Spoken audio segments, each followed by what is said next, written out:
Hey guys, welcome to English inquiry YouTube channel.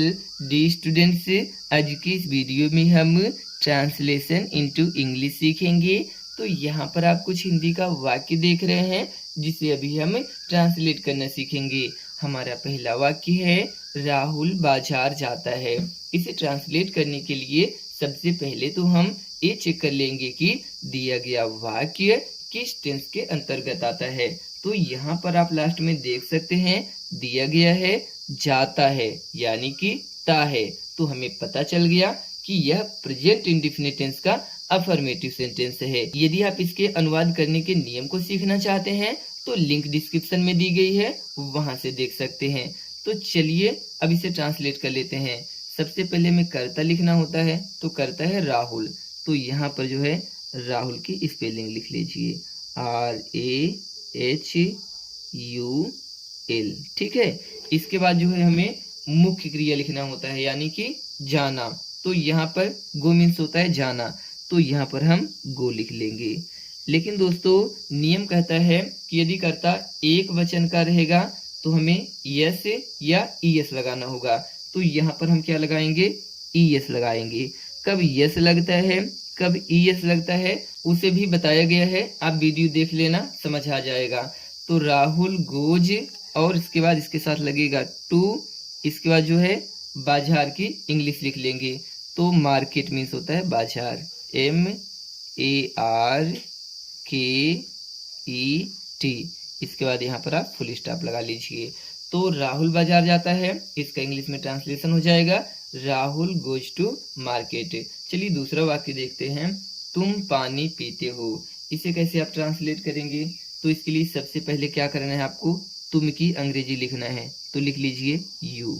ठीक है, you. इसके बाद जो है मुख्य क्रिया लिखेंगे। तो मुख्य क्रिया क्या है, पीना। तो ड्रिंक मीन्स होता है पीना, तो यहाँ पर आप ड्रिंक लिख लीजिए DRINK, ड्रिंक। इसके बाद जो है पानी की इंग्लिश लिख लेंगे। तो वाटर, वाटर मीन्स होता है पानी, WATER। अब आप सोच रहे हैं कि यहाँ पर हमने यस या यस क्यों नहीं लगाया, तो आपको बता दें कि दोस्तों बहुवचन कर्ता के साथ यस या यस नहीं लगाते हैं। तो चलिए तीसरा वाक्य देखते हैं, तुम अंग्रेजी बोलते हो। इससे ट्रांसलेट करने के लिए पहले तुम की अंग्रेजी लिख लीजिए, तो यू।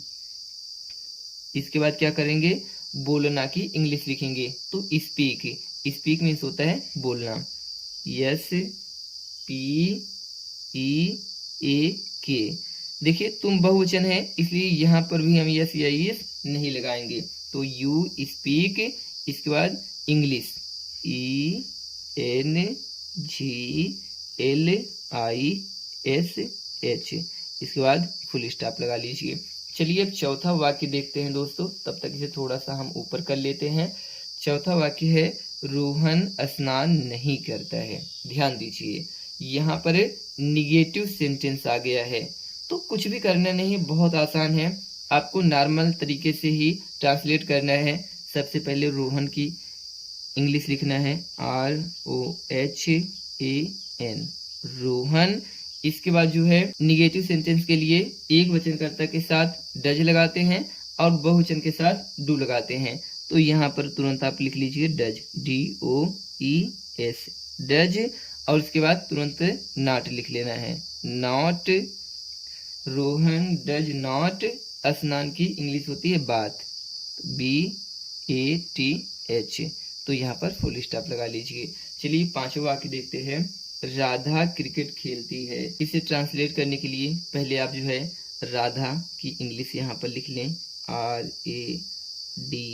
RADHA, राधा।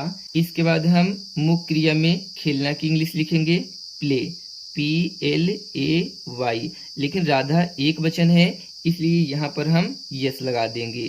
तो राधा प्लेज क्रिकेट, CRICKET। इसके बाद यहाँ पर फुल स्टॉप लगा लीजिए। आई होप कि दोस्तों आपने ट्रांसलेशन करना बहुत ही अच्छे तरीके से सीख लिया है। यदि यह वीडियो आपको अच्छी लगी हो तो प्लीज चैनल को लाइक करके सब्सक्राइब भी कर दीजिए। इसी तरह की इंफॉर्मेटिव वीडियो देखने के लिए मिलते हैं किसी नेक्स्ट वीडियो में। तब तक के लिए take care, bye bye, thank you.